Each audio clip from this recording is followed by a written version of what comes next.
Well, I think it's been more than 2 games. We've been pretty good. We won 5 out of 6. But I think our consistency on offense, pushing the ball, moving the ball, sharing the ball, and then our consistency defensively, challenging on the glass. I mean, you play Michigan State, it's not easy to out-rebound them. You out-rebound whoever you play, you got a pretty good chance to win. Your early time out there in the second half seemed to have a real positive effect. What was it that bothered you? I thought we were a little casual. We tried to run a set, it didn't work. And then, we didn't have a great possession, and then, and then they were in transition, so I wanted to just refocus. It was still 10. When it's 14, you want to go to 20. You don't want to go from 14 to 5.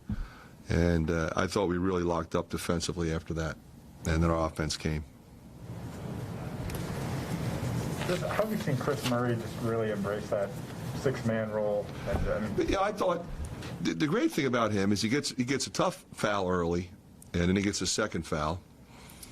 And then, he really didn't have much going with space or opportunity. Then he turns it over. And then he blows the game open, So I think that is what really impressed me about him. He just stuck with it and kept his confidence going. And then I thought, defensively and on the glass, like he was Saturday, he was really good.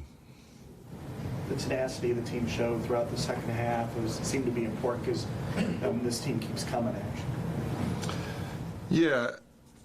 Yeah. I think we know who Michigan State is. And if you're not like that, they're going to come back on you. They're going to beat you. It's that simple. So you've got to be able to match the physicality, the intensity, and we did that. Fran, your thoughts on kind of the atmosphere tonight? I know you didn't get to see the ceremonies and everything, but just... Well, I'm just really pleased that our fans showed up for that. Our students came out, our fans came out. You wake up in the morning and there's ice everywhere. You're concerned, are people going to be able to get here? People that want to come, can they get here? And they were here. We have the 19-3 run. They're right in the middle of that. It was really loud. But, to recognize, 4 of the greatest that ever do it here, with that jersey. It's great to have Deb back, one of my favorites. And, when you have a celebration like that, you kind of want everything to go well, and it did. Tom Izzo was extremely complimentary of Aaron Eulis, Joe Toussaint, Tony Perkins, Sanford, Connor, all the guards that have kind of filled that 10 to 15 minute role. How would you, I guess? Well, I've been really impressed with those guys because whichever one of those guys I put in produces. They play with energy, they play with intelligence, they execute, they defend, they rebound their position. Because, with these, if you're going to out-rebound Michigan State, your guards have to rebound, your wings have to rebound. Patrick had 6 rebounds. I mean, that's the way it has to be. But, 5, 3, 3, 3, that kind of thing, that's what you have to have. But all of those guys are playing with confidence, and all of them are able to play through a mistake. And so they're coming off the bench not worried, I'm going to make a mistake, I'm going to get yanked, I'm going to leave them in for a while, and they're going to hoop, and I'll put the other guys back in, and then we'll move it again. Then I might have a combination that clicks, I might leave those guys for a while, but then I'll play everybody else. Those guys all know they're going to play. They look like they're very unselfish, that they play together very well. Well, that's, I think, been a staple of our teams. We move and share the ball.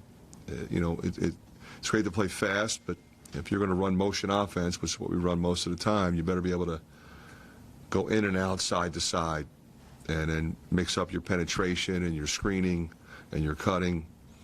That's how you get good shots. Izzo, a few minutes ago, told us that he sort of marveled that those guys play 10 to 15 minutes and to keep them happy. Why are they happy? Well, I hope they're happy. I have to ask them. I think, Mike, everybody that contributes to a team that is having success should be happy. All those guys are doing amazing things. They're buying in. And I think most importantly, Mike, they support the guys that are on the floor. If they're out of the game, they're up, screaming, yelling. The guys that are on the court. Timeouts, they're supporting each other. hugging each other, high-fiving each other. That's great to see as a coach. Fran, earlier in the year, Keegan and Chris kind of said they felt like they weren't throwing the first punch, but over the last month or so, they really feel like they've really stepped up at the beginning of games. How would you assess the growth of the team just from the get-go and the intensity level? Well, you know, it's different now than it was at the start of the season. You know, we're playing better teams now. You know, at that part of the season, what we wanted to do was develop confidence, get guys minutes. You know, guys that we knew we were going to need now, they needed to play more then. And that's how you understand your role, you understand what we're trying to do, you understand how to execute a game plan, and do it with confidence in February. So I'll be honest with you, I think they were probably a little too hard on themselves on that. Anything else? Thanks, guys. Thanks, everyone.